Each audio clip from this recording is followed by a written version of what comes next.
시청자 여러분 안녕하십니까. 지금부터 저녁에는 안보정론을 시작하겠습니다. 이제 벌써 4월 21일 자정이 넘어갔습니다. 자, 마지막 심화기 방송이 되겠는데요. 이번에는요, 시사전에서 보도하고 있는 허영 전 경희대 교수, 그러니까 이제 문재인의 은사가 되겠죠. 자, 이 허영 교수의 인터뷰 내용인데요. 제가 근래 여러분께 보도해드린 인터뷰 중에서 제일 잘 된 것 같아요. 저는 뭐 허영 교수 전혀 모르는데 그냥 뭐 지상을 통해서 칼럼은 제가 많이 읽어봤죠. 근데 지금까지 허영 교수가 내놓은 인터뷰, 그리고 최근에 나온 여러 칼럼이나 인터뷰 내용 중에서 현 상황을 진단하는데 가장 저하고 생각이 거의 똑같습니다. 저하고 생각이 똑같다는 얘기는요, 뭐 제가 뭐 잘하는 게 뭐 있나요? 국민 상식과 거의 맞아떨어진다. 자, 그리고 윤 대통령에 대한 조언, 그리고 야당에 대한 어떤 지적, 이런 것들도 굉장히 정확하다. 자, 그래서 요 내용을요, 그야말로 자세하게 거의 그대로 인용해서 보도해드리도록 하겠고, 그 다음에요, 6·1 칼럼, 뭐 6·1 이 칼럼니스트, 이 글은 굉장히 강하죠. 우리가 흔히 얘기하면 이제 보수 중에서도 굉장히 센 보수인데, 어쨌든 이번에 이 박영선과 그 다음에 양정철 이거 임명하는 거, 여기에 대해서 좀 비판적이었죠. 그 다음에는요, 지금 이재명하고 만나는 것도 굉장히 비판적입니다. 자, 그래서 이미 앞방송에서 제가 서정국 변호사, 전역 의원의 그런 비판과 맥락을 같이 합니다. 백기투항 굴복, 이런 쪽인데요. 저는 조금 생각을 달리한다, 이런 말씀을 이미 드린 바 있고, 그리고 신평 변호사가요, 한동훈 위원장은 이번에 당대표 선거에 나올 것이다, 이런 평가를 하고 있어요. 그리고 펜앤마이크에서 분석하고 있는 오세훈 시장과 그 다음에 홍준표 시장의 이번 총선 참패의 해석, 그리고 현 정국 인식은 너무나 다르다, 상반됐다. 그러다 보니까 윤 대통령 입장에서 참 어떤 방향을 취할지 이게 이제 관심거리가 된다, 이런 또 기사를 싣고 있어요. 그래서 이런 내용을요, 간략하게 말씀을 드리는데, 자, 조금 전에 말씀을 드린 대로 지금 허영 교수의 인터뷰 내용은요, 아주 잘 돼 있어요. 자, 그래서 요거는 가급적 자세하게 말씀을 드리겠습니다.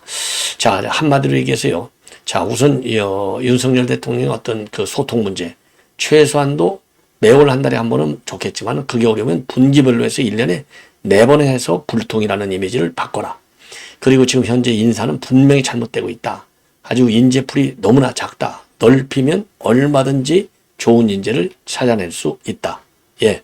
자, 이러한 입장을 내놓고 있고요. 그리고요, 이제 본인의 과거, 정말 입각 제의를 여러 차례 받았지만 학자로서 끝까지 남겠다, 이런 생각 때문에 전부 거절했다. 자, 그리고요, 지금 이제 이번에 이 박영선, 양정철 이렇게 이제 불러드리려고 했는데, 이거는 잘못됐다. 자, 그리고 앞으로 이재명과 조국 방탄은 굉장히 더 심해질 것이다. 예. 자, 그리고 말이죠. 이 사법부가 제대로 돼야만이 이 사법부의 정체화가 심해졌는데, 나라가 바로 선다. 미국을 돌이켜봐라.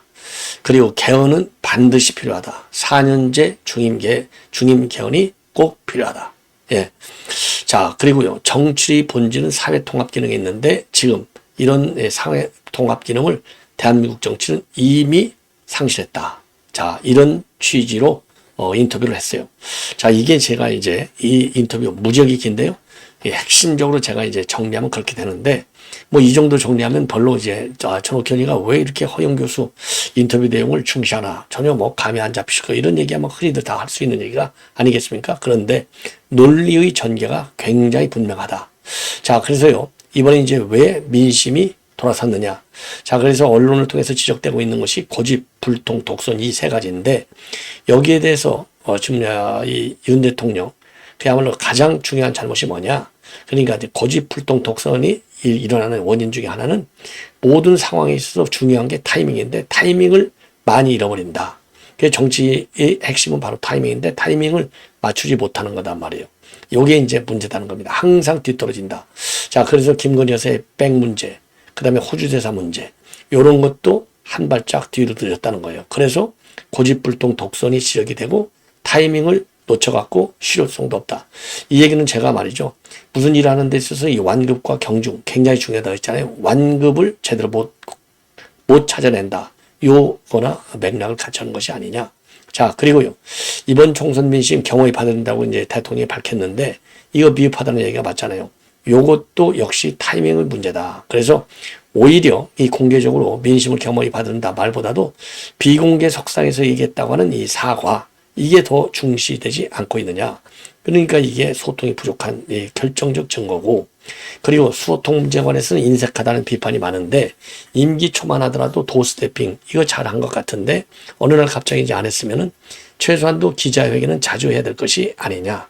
자, 그래서 그때그때 이슈가 있을 때마다 하는 것이 제일 좋겠고, 한 달에 한 번, 그게 어려우면 최소한도 분기 한 번에서 4번 정도는 가져야 된다. 그러면 불통이라는 이미지도 사라질 것이다. 그리고 이번에 이재명이라고 만나게 됐다는 거. 윤석열 대통령이 이제 검찰 출신이 되고 야당 대표가 이제 범죄 피고인 신분이기 때문에 대통령 입장에서 좀 만나지 않겠다고 하는 거 이해가 간다는 겁니다. 만난다? 그러면 검찰이나 사법부에 잘못된 시그널을 줄 수 있다는 것이죠. 자, 그런데 이번에는 이제 참패를 해서 만난다? 역시 잘못된 시그널을 줄 수 있다는 겁니다. 그리고 본인은요, 자유민주국가에서 영수회담이라는 표현은 맞지도 않다. 왜? 대통령은 행정부 수반이고 국회를 대표하는 건 국회의장하고 여야 대표인데 대통령과 여야 대표가 함께 만나서 국정을 논의하는 자리는 반드시 필요하다. 그런데 여당도 그래서 빨리 새로운 지도부를 구성해서 대통령이 그런 기회를 가질 수 있도록 하려는 것이 책임 있는 자세다. 자, 그리고요. 지금 이제 윤 대통령의 중요한 과제가 이제 인사쇄신인데 이건 박영선하고 양정철 이런 거를 거론했는 거, 이와 관련해서는요. 아무리 총선에서 패배했다고 하더라도 야당 인사 발탁이라고 하는 것은 국정쇄신에 별로 도움이 되지 않는다. 총리 비서실장은 대통령하고 같은 정책 방향을 갖고 있어야 된다. 반대 방향에 있는 사람 굳이 불러들일 필요 없다. 인재풀을 넓히면 얼마든지 좋은 인재가 우리에는 많다. 자, 그래서 각계각층으로부터 추천을 받아서 유능한 인재들을 넓게 써라. 예, 넓게 써라. 그래서 대통령 철학은 따르지만은 할 말을 하고 유능한 인재들 엄청나게 많다. 이 얘기는요, 제가 말씀드렸잖아요. 아니, 박영선이나 양정철이는 대통령의 정책 방향하고 정반대점에 있는 사람인데 이게 어떻게 협치가 가능하고 어떻게 이런 사람을 정권에 불러들일 수 있느냐? 저도 반대했지 않습니까? 생각이 비슷한 것 같아요. 자, 그리고 인사 스타일, 검찰공화이라고 비판하는데 맞다. 이거는 그러니까 야당이 지어낸 프레임이라고도 생각하는데 그걸 떠나서 지금 윤 대통령이 한 인사를 보면 인재풀이 매우 좁은 건 사실이다.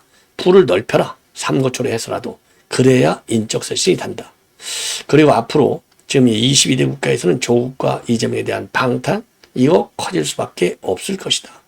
자, 그리고 이제 그러다 보니까 지금 이제 22대 국회에서도 그동안에 입법부하고 그러니까 이제 행정부와 이제 충돌이 많았는데 22대 국회도 아마는 더 심해질 것이다. 왜? 방탄이 문제가 되니까. 자, 그래서 조국의 대법원 선고, 그 다음에 이재명의 1심 판단이 나올 때까지 충돌은 더 심해질 거이고 그런 점에서 22대 국회 전망이 매우 부정적이다. 그리고 이재명의 리더십, 이거 문제가 많다. 당연하죠. 예를 들어서 법과 정치가 구별되는 것이 법은 목적이 좋아도 수단과 방법을 가리지만은 정치는 목적을 위해서 수단과 방법을 가리지 않는다는 차이가 있다. 정치의 본질이 아무리 그렇다고 하더라도 이재명에는 지나친 면이 있다고 생각하고 이번 공천 과정에서도 그런 게 다 드러나지 않았느냐. 예를 들어서 박용진 같은 경우 말이죠. 자, 그래서 민주당 역사를 보면 김대중 노무현 정부 때까지만 해도 합리적 노선을 추구했는데 현재는 분열의 정치가 극에 달했다. 그리고 사법부 역할의 중요성 무지하게 크다. 우리 대한민국의 사법부는 정치화가 돼버린 측면이 많다. 그래서 특히 김영수 때 제일 심했다. 그래서 사법부가 바로 서는 것이 매우 중요하다. 그래서 사법부가 바로 서면 사법 정의가 실현되고 법치가 실현된다. 그래서 조희대 대법원장은요, 사법 정의가 제대로 실현되는 기틀은 마련을 해놓고 넘겨주는 것이 바람직하다. 그리고 법관들도 헌법이 정한 대로 헌법과 법률의 양심에 따라 재판하는 기계를 보여야 한다. 그런 법관이 사법부 역사에 길이 남을 것이다. 자, 그리고 임기, 이 개헌과 관련해서는요, 절대적으로 4년 중임제가 꼭 필요하다. 예. 그리고 개헌 필요성, 학자들도 이건 많이 주장하는 거 아니냐. 다만, 지금의 정치 상황에서는 개헌이 시기적으로 맞지 않는 것 같다. 그리고 정치의 본질은 사회 통합에 있는데 아직은 그런 게 전혀 없는 것 같다. 예, 그게 아쉽다. 이런 얘기를 하고 있어요. 자, 그리고 지금 우리 사회가 적대시하는 풍토가 굉장히 강하다. 이 사회 분열 현상이 굉장히 심하다. 이런 거에 대해서 이제 어떻게 생각하느냐 그랬더니요. 미국도 이런 현상들이 일부 있다고 하지만 우리 사회처럼 심각하지는 않다. 그래도 미국은 사법 정의가 살아있다. 예, 사법 정의가 살아있고, 그리고 이제 그러다 보니까 트럼프도 현재 재판을 받고 있지 않느냐. 그래서 양극화가 미국이 아무리 심각해도 미국 사회에서는 사회 질서가 유지가 되고, 싱가포르라고 하는 작은 나라가 부강하게 된 것 또한 준법 정신을 강조했기 때문이다. 정치가 사법부가 그런 정신을 가져야 된다. 좌든 우든 누구든지 죄를 범하면 용서하지 않는다. 그래야 사회가 통합이 된다. 그렇게 되지 않으면 우리 사회는 영원히 갈라지게 된다. 이게 사법부가 정신을 바짝 차려야 돼요. 그래서 조국이는 법정 구속을 안 하는데 신자유연대 김상진 대표는 구속했지 않습니까? 이게 얼마나 심각합니까? 그래서 정치의 본질은 사회 통합이고 우리는 정치가 사회를 더 분열시키고 있으니 이런 아이러니가 어디 있나 싶다. 그러니 정치는 실종이 되고 정치 방탄만 남은 것이다. 그리고 이제 학계 원로로서 당부하고 싶은 말씀이 있다면 민주시민이 없는 곳에는 민주주의는 없다라고 하는 것은 하나의 명언이다. 우리 국민들도 과연 내가 민주시민인가? 각자가 한번 자기 스스로를 되돌아볼 필요가 있다. 정권이 싫고 좋고를 떠나서 내가 민주시민으로서 올바른 도덕관을 갖고 있느냐? 이걸 국민의 한 사람이 성찰하는 그런 시간이 꼭 필요하다고 말하고 싶다. 아주 제가 보기에는요, 감동적입니다. 지금 인터뷰 내용이 말이죠. 그래서 제가 굉장히 자세하게 말씀을 드렸어요. 자, 이번에는요, 지금 뉴스 준비한 게 많은데, 우선요, 신평 변호사, 한동훈 위원장이 지금 당대표에 출마할 것이다. 예. 자, 그리고요, 만약에 전당대회가 개최되면 한동훈 위원장에게 경쟁자가 될 사람은 없다. 자, 그래서 지금 이제 이 총선을 통해서 친한 조직으로 바꾼 거 아니냐. 그래서 이제 반윤을 표방하게 될 것이다. 이런 입장을 내놓고 있어요. 자, 그래서 이제 이 신 변호사가 지금 페북에 내놓은 글을 보면은요, 총선 참패의 결과를 아는 사람이 그 직후에 열리는 전당대회에 나가서 당 대표가 될 수 있는가, 이런 지식층의 식자층의 여론이 부담이 있긴 하다. 그러나 보선에서 그래서 국회의원으로 나갈 것이라는 말도 있음에도 불구하고 당 대표 출마를 강행할 것으로 본다. 그러면서 말이죠, 지금 이제 한동훈 위원장이 장악한 방대한 전국적인 조직은 이를 관리 유지하기 위한 많은 조직책과 자금이 필요한데, 조직을 굴러가기 위해서 조직의 구성원들이 자신의 존재 근거를 찾기 위해서 그는 반드시 당 대표로 나가게 될 것이다. 왜냐하면 이번에 이제 친한 인사들이 많이 등판했다. 이런 얘기나 마찬가지죠. 예. 자, 그래서 이제 이번에 108승을 얻으면서 패배했지만은 그 원인을 한동훈 위원장의 대권을 의식한 멤버로 뽑고 있지만, 예. 그래도 한 위원장 주도로 지금 이번 공천이 끝났기 때문에 결국은 전당대회에 나갈 수 있는 이유가 된다는 것이죠. 예. 자, 그리고 말이죠. 대선을 거치면서 전국에 조직된 친윤석열 조직을 거의 친한동훈 조직으로 바꿔놨고, 나가서 그 조직은 지금 공공연하게 반윤석열을 표방하고 있다. 그래서 한동훈 위원장이 공천을 혼자 주도하며 자기 편이 될 수 있는 사람들을 후보로 심어놓았고, 이러한 전국적 조직이나 그에게 호의적인 당내 당협위원장, 국회의원들의 수를 고려하면 전당대회에서 경쟁자가 될 수 있는 사람은 아무도 없다. 그리고 당대표 출마를 막을 방법도 없고, 결론적으로 말하면 하나의 방법이 있다. 하지만 그것은 내가 밝히지 않겠다. 한동훈 위원장의 출마를 막을 수 있는 방법이 하나 있다는 거예요. 예. 자, 그리고요. 예, 그래서 지금 이제 출마를 기정사실처럼 이어가고 있어요. 자, 그러니까 이제 신평의 판단입니다. 자, 그런데요, 제가 보기에 이제 출마 가능성이 크다 작다, 저는 아직은 얘기하지 않겠습니다. 제가 보기에는요, 한동훈 위원장이 신중한 사람이기 때문에 여론의 추이를 볼 것이다. 그러나 정치를 계속한다고 누차 밝혀왔기 때문에 당대표 출마 여부와 관계없이 자기 잠룡으로서 가장 유력한 잠룡으로서의 역할과 그리고 정치 행보는 계속할 것이다. 이렇게 저는 판단이 됩니다. 예. 자, 이번에는요, 지금 이제 펜앤마이크에서 분석하고 있는 내용인데요. 오세훈 시장과 홍준표 시장의 이 목소리가 전혀 정반대라는 겁니다. 그래서 윤석열 대통령이 결단을 내리는데 하나의 원심력으로 작용할 가능성이 상당히 크다. 이런 결론을 내고 있어요. 그리고 나머지 잠룡들은 전반적으로 지금 침묵을 지키고 있다. 자, 그러면 이제 왜 이렇게 목소리가 다르냐? 홍준표는 연일 한동훈 네 책임이야. 윤석열 대통령 책임이 없어. 딱 이거고, 오세훈의 경우에는요, 우리 모두의 책임이야. 포괄적 책임론을 제기하고 있어요. 요게 가장 다른 것이죠. 그러면서 이제 오세훈의 경우는 한동훈 위원장이든 윤석열 대통령은 홍준표는 다르게 딱 찍어서 비판을 안 해요. 예, 요게 이제 가장 큰 차이인 거죠. 자, 그러면 제가 보기에 뭐 일일이 말씀드릴 필요가 없죠. 그리고 홍준표는 뭐 너무나 잘 아시는 것이고, 그러면 오세훈의 경우에 지금 현 정부를 어떻게 인식하고 있느냐? 윤 대통령의 리더십, 그리고 불필요한 이점 논쟁, 이런 것들은 잘못됐다. 이런 것들이 이제 이번 실패의 원인으로 볼 수 있다. 이런 얘기는 또 하고 있습니다. 예. 그리고 이제 특히 윤 대통령의 리더십, 요 얘기를 또 많이 한다는 것이고, 그리고 또 이제 오세훈 시장의 이제 한동훈 위원장에 대한 비판은 지금 2조 심판론 이거 잘못됐다. 오히려 정권 심판론을 부추겨줬고 그 정권 심판 안에 2조 심판론이 갇히게 돼서 별 영향가가 없었다. 자, 당연히 이제 그러니까 지금 이제 오세훈 시장의 경우는요, 윤 대통령이 좀 책임질 부분도 있고 한동훈 위원장이 책임질 부분도 있고, 그런데 윤 대통령은 리더십, 국정 운영의 스타일 이런 데 문제가 있고, 한동훈 위원장의 경우에는 전략에 미스가 있었다. 이렇게 이제 압축이 되는 것 같아요. 자, 그래서 지금 오세훈 시장은 핵심이 뭐냐? 홍준표의 핵심은 뭐예요? 한동훈 대표 선거에 나오지 말고 우리 당 근처 얼씬도 오지 말라는 거잖아요. 그러니까 뭐 당에서 내쫓아라 이 얘기나 마찬가지예요. 근데 이제 오세훈의 경우에는요, 여권 전체의 책임, 그리고 여권 전체의 근본적인 혁신을 요구하고 있어요. 자, 그리고 이제 그런 얘기를 하고 있고요.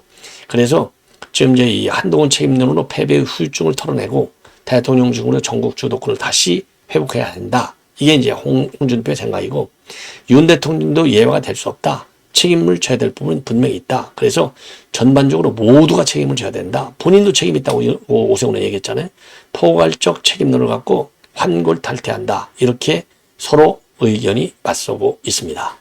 자, 그러다 보니까 지금 이제 윤 대통령에게는 이게 이 원심력으로 작용하는 부작용을 날 수 있다. 이런 우려를 제기하고 있는 겁니다. 자, 이 정도로 해서요, 지금 이제 오세훈과 홍준표의 달점인데, 이거는 그동안의 정치적인 환경이 다르고요, 현재의 전국에서의 위상도 좀 다르다. 자, 통상적으로 뭐 대구시장이 대통령 된 적이 있어요? 그 서울시장은 그래도 이명박 대통령 한 번 됐잖아요. 그리고 누가 보더라도 서울시장은 이 대권을 노리는 사람들이 가는 자리다. 이렇게 인식이 되어 있지 않습니까? 자, 그런데 지금 이제 차기 지도자 이 서열을 보면 지지율은 홍준표가 조금 더 높습니다. 자, 그런데 그러다 보니까요, 지지율이 높다 보니까 지지율이 지금 어떻든 간에 여권에서는 최근까지 나온 지지율을 보면은 한동훈 다음으로 2등을 갖고 있어요. 그리고 이제 공동 3등에 이제 오세훈, 안철수 이런 사람들이 쫙 이준석 깔려 있는 것이죠. 그러다 보니까 이제 차기 지도자 반열 1등 자리에 한동훈 바로 밑에서 홍준표가 2등이니까 1등 딱 한 명만 제끼면 되는 거예요. 다급해. 시간이 없다고 보는 거예요. 자, 그래서 이제 본인은 한동훈만 때리면 된다. 요 생각을 가지고 있고, 그 다음에 이제 홍준표의 큰 특징은 노이즈 마케팅도 마케팅이다. 도움이 된다. 이렇게 생각하는 거예요. 그래서 욕먹는 걸 알면서도 계속해서 때리는 것이고, 그리고 이제 그리고 또 홍준표의 경우에는 큰 정치적인 어려움 없이 나름대로 좀 하여튼 뭐 큰 자리들을 다 거쳐왔잖아요. 그러나 오세훈 같은 경우는 한번 망한 적이 있어요. 자, 망할 때 자칫하면 뭐 돌아올 수 없는 달이었는데 돌아왔어요. 그렇게 해서 이제 하나의 그런 이제 산전수전을 다 겪은 경험이 있다는 것이죠. 요런 점도 또 이렇게 대응 방식에서의 차별. 그 다음에는 이제 뭐 성격도 있겠고요. 그리고 이제 오세훈은 뿌리가 이제 호남 아닙니까? 그리고 이제 홍준표는 뿌리가 경남이에요. 영남. 자, 이런 지역적 특성에서 오는 정치적인 색깔의 차이. 이런 다양한 변수가 있을 것 같다. 이렇게 생각이 듭니다. 자, 이제 마지막으로 말이죠. 마지막으로 6은일, 이 주필, 6은일 이제 고문이죠. 점제 뉴델리에. 여기에서 이재명을 만나는 거. 이와 관련해서는 한마디로 투항이다. 이제 자유, 보수, 우파, 원내정파는 이렇게 하면 사라지게 된다. 이런 차원의 비판문을 내놓고 있습니다. 자, 그래서 요거 제가 한 3, 4분에 걸쳐서 설명을 좀 해드리겠습니다. 길지가 않아요. 이 6은일 칼럼은요, 좀 칼럼이 좀 이상해요. 뭐 기존 칼럼들하고 조금 달라요. 예. 자, 그래서 윤석열, 이재명이 회담이 이루어진다고 하는데 이것이 비좌파 언론이 주장한 이른바 협치로 기결될 것이냐, 아니면 일방적 항목으로 끝날 것이냐. 그런다고 해서 윤석열 탄핵을 외치는 극좌의 함성은 사그라질 것이냐. 야, 이런 근본적 문제를 제기하고 있어요. 그래서 우선 전화를 한 거, 이거는 어떤 의미를 가지고 있느냐. 윤 대통령이 전화해서 용산에서 만나자. 뭘 의미하느냐. 이거는 윤석열 대통령에게 이미 우리가 물었는데 망할 때 밀라다 호라코바처럼 죽을 것이냐, 아니면 사회민주당 좌파처럼 죽을 것이냐. 그래서 죽는 방법이 두 가지가 있다. 그래서 40년대 후반에 체코가 적화되었을 때 끝까지 투항을 거부하다가 처형당한 호라코바 여사, 그리고 좌익 통일전선의 가담에 입각까지 했다가 적화되자마자 숙청당한 사회민주당의 좌파. 죽는 데는 시간 차이밖에 없었지만 그들의 죽음의 질이 엄청 달랐다.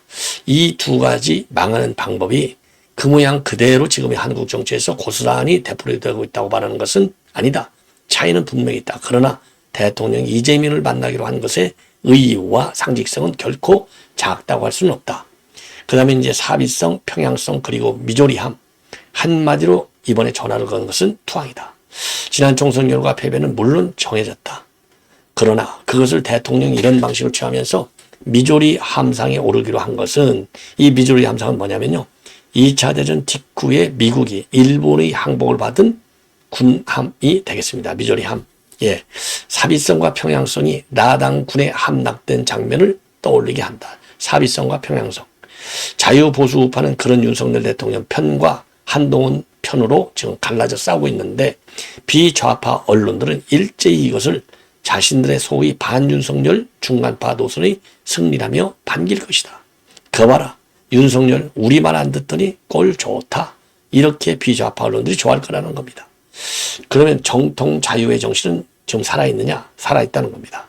이제 한국에서 자유보수 우파 원내정파는 없어졌고, 국민의힘은 벌써 오래전에 전투적 자유주의 노선을 포기했고, 이번 공천 과정에서도 도태우 같은 후보는 지도당했고, 윤석열 8.15 경축사의 자유정신도 이제는 백지로 돌아갔다. 그러나 국민적 차원에서는 아직도 정통 자유의 정신은 살아있다. 그렇기 때문에 최근 여론조사에서 윤석열에 대한 지지도가 전보다 무려 11%가 떨어진 23% 나타났다. 왜? 국민의힘이 기대하는 정반대로 이른바 산토끼는 오지 않고 실망한 짐토끼만 가출해 버렸으니까. 우리는 그러한 어떤 추상적 이념을 고집하는 게 아니고, 실용을 반대하는 것도 아니고, 구시대적 꼰대 보수를 주장하는 것은 더더욱 아니다. 그래서요, 정치공학이 대단하지만 가치, 정신, 철학 강조를 멈출 수 없다. 이렇게 결론을 내리고 있어요. 자, 그래서 우리는 자유 대한민국을 타도하려는 민족 해방론자들, 그리고 민중민주주의자들과 목숨 던져 싸우는 자유 정신을 강조하는 것 뿐이다.